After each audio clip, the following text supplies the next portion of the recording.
All right, moving on to number 4. If the function is continuous, so we're assuming continuity. So we're not proving continuity, we're assuming it is true. And if f of x is equal to x squared minus 4 divided by x plus 2, and that's only true, that's function when x is not equal to negative 2, and you can notice that if I plug negative 2 in the denominator, I'm going to get a 0. And so what value of y for negative 2 would make this continuous? And so we're assuming continuity, and we're not, yes, I know that right at this point you're not proving that, oh, it's discontinuous. No, we're assuming it is continuous. We want to find what y value for my point would make this continuous. So let's go ahead and factor f of x. And so this will be x plus 2, x minus 2, divided by x plus 2, and we can go ahead and cancel. And that is equal to x minus 2. And so after I simplified, I have a hole at negative 2. Well, I want to fill in that hole. I want to know what y value do I need in order to fill in that hole.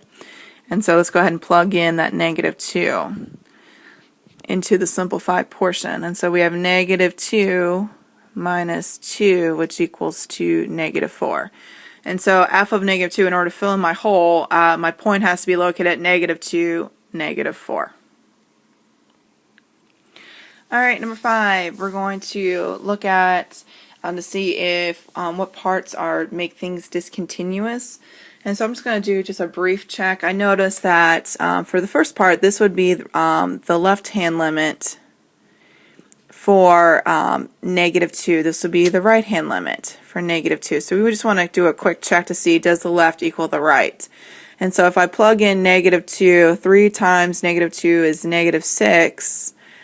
Minus 7 is equal to negative 13. So right now my left-hand limit at x equals negative 2 is equal to negative 13. I just want to quickly check, is that true for the right-hand side of my limit at negative 2? So we're just focusing in on negative 2 right now.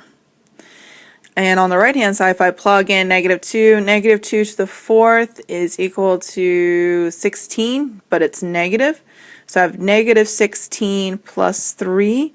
Well, that's also equal to negative 13. So it looks like my left-hand limit is equal to my right-hand limit. The next thing I wanted to check real quick is, does my point exist? And if you notice right here, I have an equal to sign underneath my less than sign, which means I can just go ahead and plug in negative 2 up into this top portion right here. I can plug in negative 2 up in here because that's where my equal to is located. So if I plug in negative 2, which we did earlier, into the top part where my equal to sign is located, then I have 3x minus 7, that's where the equal to condition is located. I'm going to also get negative 13. So at this point, my left-hand limit, my right-hand limit, and my point are all located at negative 13. So it is continuous at negative 2. So that's not the part of the function that I need to worry about. Let's check the bottom portions. And so now we're going to check it too. And so here's 2. Notice I don't have an equal to sign there, and I don't have an equals to sign on the bottom one. So again, on the top, this is our left limit. This is our right limit at x is equal to 2. Notice that they kind of shifted down a little bit. So if you think about it, values that are less than 2 are to the left of 2. Values that are greater than 2 are to the right of 2. Just think on in terms of a number line. So let's check. So we don't have a point at x equals 2, so that's a problem. So here we can go ahead and one value of x that doesn't exist is x is not continuous at x is equal to 2 because f of 2 doesn't exist.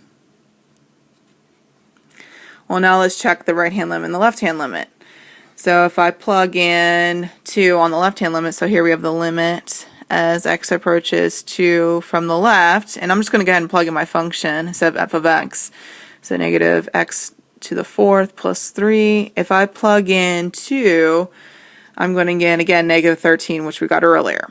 So now let's check from the right. I have the limit as x approaches 2 from the right, which is x squared plus 9. If I plug that in, then I'm going to get 13.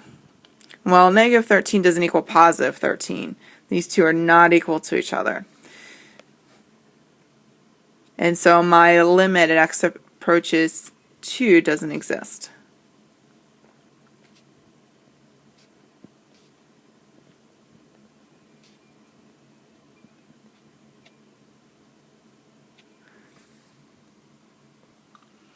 And so for x equals 2, I actually have two conditions aren't met. My point doesn't exist, and my limits don't even match up, and so I mean, 2 is broken in continuity on two different levels.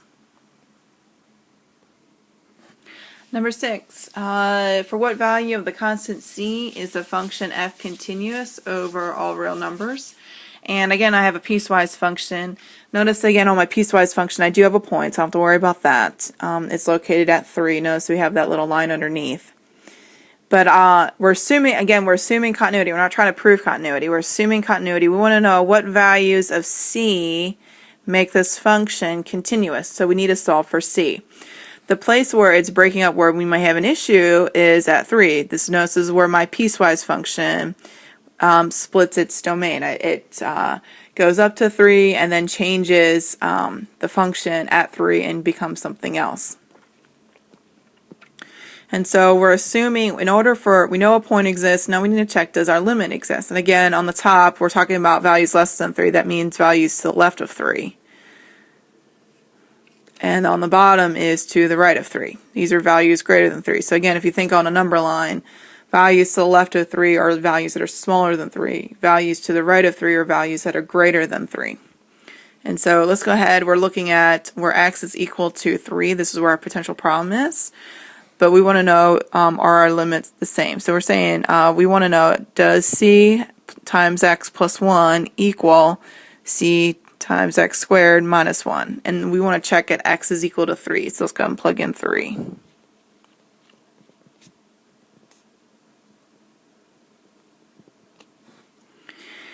And so I have 3c plus 1 is equal to 9c minus 1. And let's go ahead and solve for c.